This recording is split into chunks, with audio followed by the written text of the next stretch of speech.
सावधान रुहतु सतर्क रुहतु। समस्त को मोर नमस्कार। आज मु समस्त को स्क्रब टाइफस विषय में किसी कथा कहूँ जाऊँगी।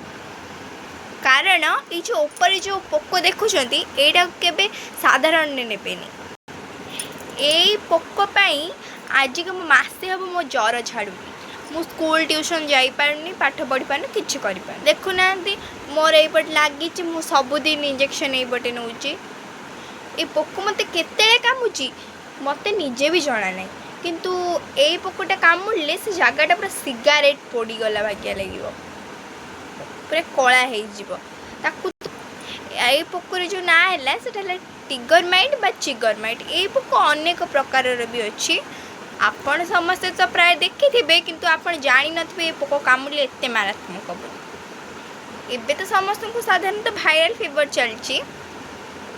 आम डॉक्टर को कतिक जाइलु, डॉक्टर कहले 7 दिन पर टेस्ट हम। जदि भी जानी था मत पोकटा कामुड़ी बोली, मुझे डॉक्टर को कही था डॉक्टर टेस्ट लिखि था। तो मुझे तो जानी नी जमी टेस्ट है जा 7 दिन पर जमी आम टेस्ट है पछरे से जना पड़ा बोली स्क्रब टाइफस बोली।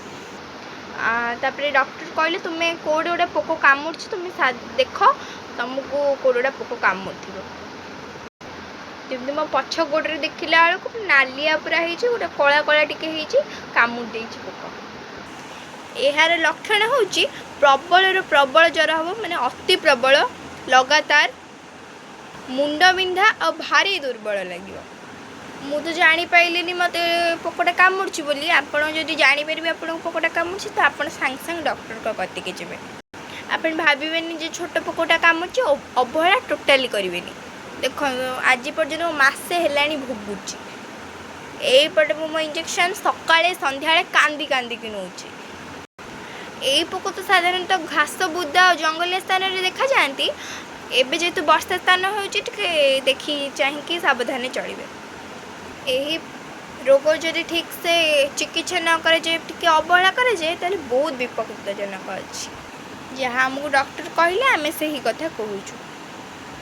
से पोक को जिते सावधान रे सेते सुरक्षित रही। जय जगन्नाथ, राधे राधे।